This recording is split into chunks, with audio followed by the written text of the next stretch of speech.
I can't. Alecia Oh, I always forget how to say her surname. Alright, I'm going to find it on Facebook now to tell you what her name is.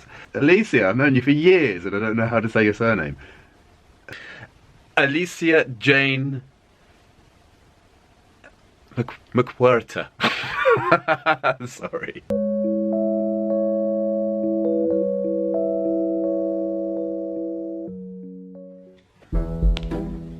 Christmas! Christmas! Christmas! Christmas! It is soon! Christmas! Christmas! Christmas!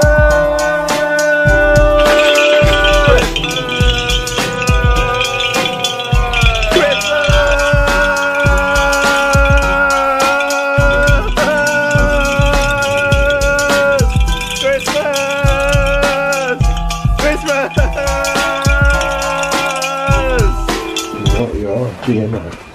A what? GMO. What's a GMO? Gluteus maximus orifice.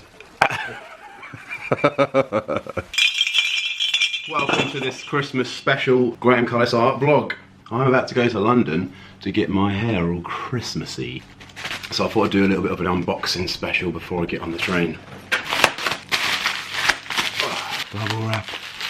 Oh, yes! It's my art glasses! And he's back.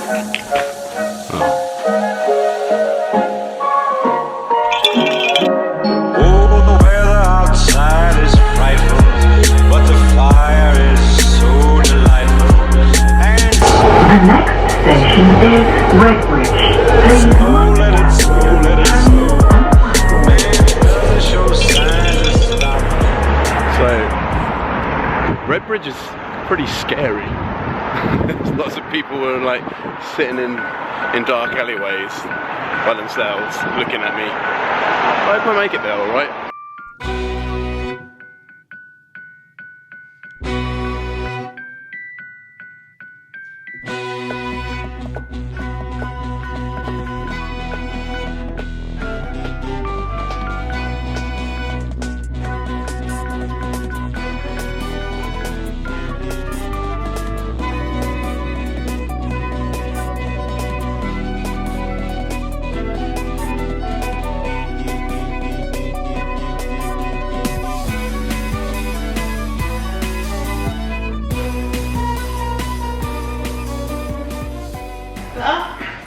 Perfect. Okay.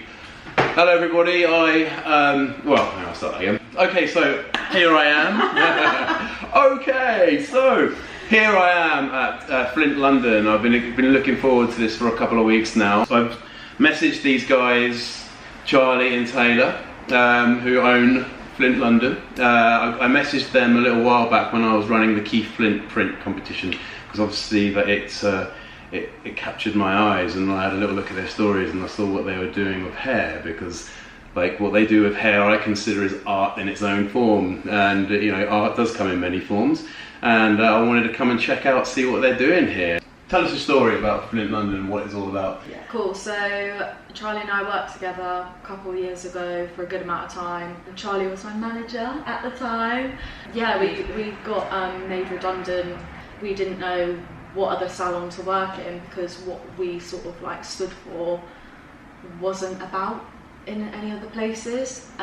So yeah, we just decided to set up our own thing and just stay together and sort of create a really comfortable salon environment for people to come to. Okay, alright. Oh, well, one thing I noticed when I came in earlier, I spoke to a couple of the girls that were getting their hair done, and they actually said this is a safe environment for them. So do you find you get some clients that might have struggles, you know, that can't go to other places, or what do you think about that? Lots of them have like anxiety, don't they, and they suffer like with stuff like that. And I feel like we've had a lot of clients that come in with the same sort of story, that they've had like a bad experience somewhere else, you know, maybe when they were loads younger, and it's really put a stigma, and scarred them to the point where they haven't wanted to come into a salon. So we wanted to create a space where people can just come in and they can just totally relax, chill out, themselves. be themselves and not have to worry. We've all been there. I've definitely walked into a salon and even just asking for a job. I remember going to Tony and Guy one day and he was like, maybe you can work. And they're like, looked at me like, you're the biggest freak I've ever seen. No. I was like, oh, okay, maybe hairdressing's not for me. Yeah, like, obviously we're quite vulnerable going into a salon as it is. You know, we're not feeling good about ourselves, we're not liking our hair perhaps. And so you're going in there like with real low self-esteem. So the last thing you want to go into is like a really uncomfortable environment and feel like you're being judged. Brilliant. Okay, so do you feel like you're giving therapy to these people as well with when they come in? It's like an experience. Yeah, definitely. It's more of an experience. You're not coming to just have your hair done and sat there in silence. And we like to get involved, as you probably see earlier. Like our clients like to talk to each other. We wanted it more feel that you're coming to visit friends than rather, oh, I've got to go get my hair done again. Yeah. Yeah. Incredible. Yeah. We've also got instead of having things like trashy magazines, we've got feel-good books and therapeutic colouring books. So if someone is sat there just scrolling on Instagram, you know, maybe not making themselves feel the best, then they can, you know, things to take your mind off yeah, that. exactly. Yeah. I did see that as well when I was sat down waiting. I thought that was an incredible touch, having the art supplies there and those amazing happy books for them to read. And yeah, it's great. We need more of that, don't we? Well, this is, hang on, Christmas episode. So what are we going to be doing with this nugget here? Well, what I've done basically, I've said to these girls they can do a surprise commission on me. So basically they get to choose whatever the hell they want. But I gave them a theme of Christmas. Tell you what, let's just go and do it, shall we? Should we go and bloody do it? Let's do it. Let's go and get my hair did. Christmas! Christmas! Oh, the weather outside is frightful, but the fire is so delightful. And since we've no place to go, let it snow, let it snow, let it snow. Man, it doesn't show signs of stopping. And I brought me some corn for Papa.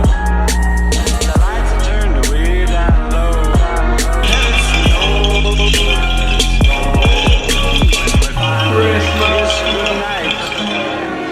Collab is done. I am now going to be the most Christmassy person on Christmas Very good. Day. Yes. Thanks. You're welcome. Yeah.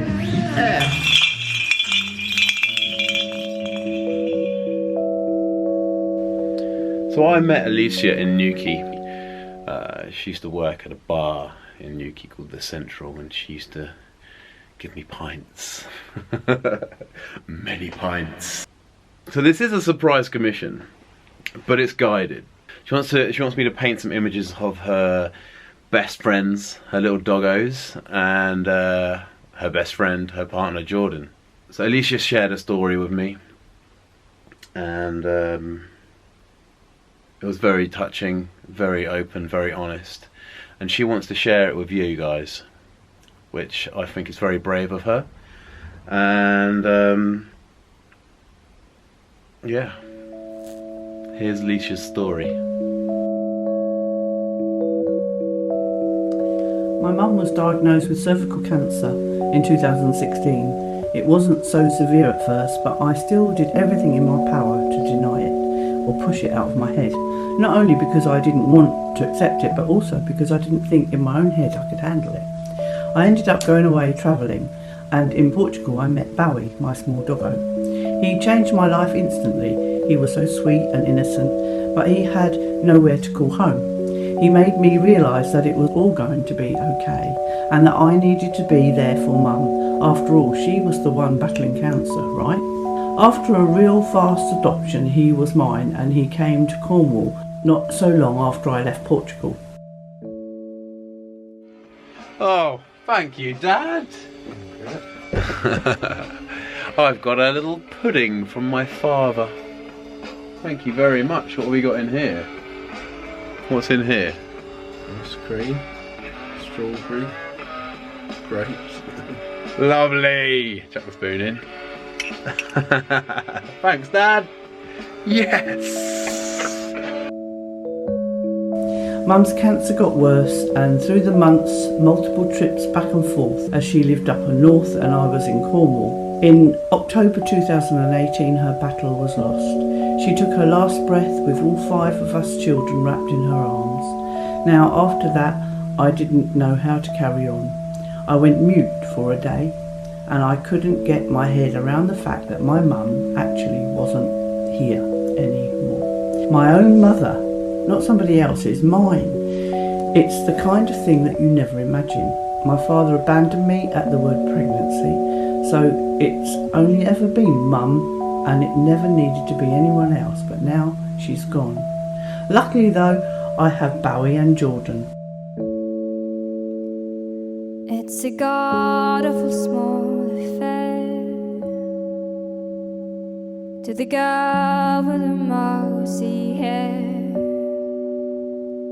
But her mommy is yelling no, and her daddy has told her to go. But her friend is nowhere to be seen. Now she walks through a sunken dream to the seat with the clearest view, and she's hooked to the silver screen. But the film is a saddening bore, 'cause she's seen it 10 times or more. She could spit in the eyes of fools as they ask her to focus on sailors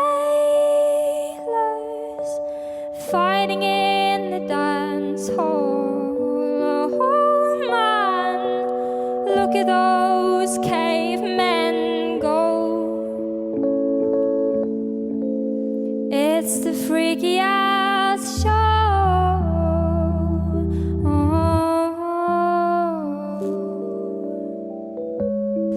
The first year after her death was spent with my out-of-control drinking and taking drugs.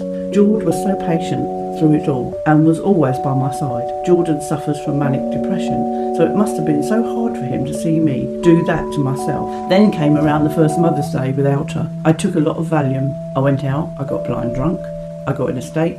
I lasted 30 minutes before I was stumbling home, where I attempted to throw myself in front of a car. My friend came over and Jord left work to be with me and called the ambulance straight away.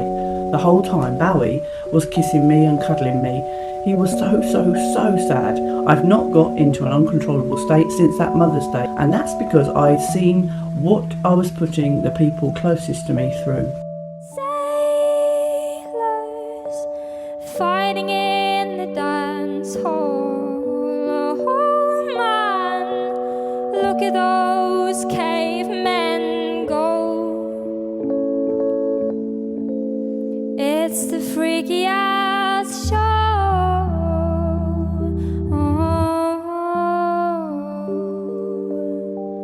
Take a look at the lawman beating up the wrong guy. Oh man, wonder if you'll ever know. He's on the best-selling show.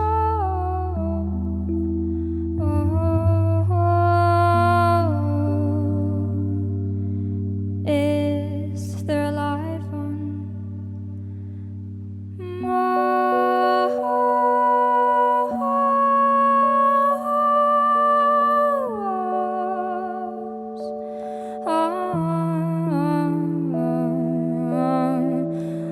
Without these three, God knows where I'd be right now. They helped me and pushed me to gain control again. Thank you very much for watching this Christmas special. If you're lucky enough to spend it with those who you love, please spare a thought for those who are not. Consider reaching out to someone today who is alone or struggling. Merry Christmas.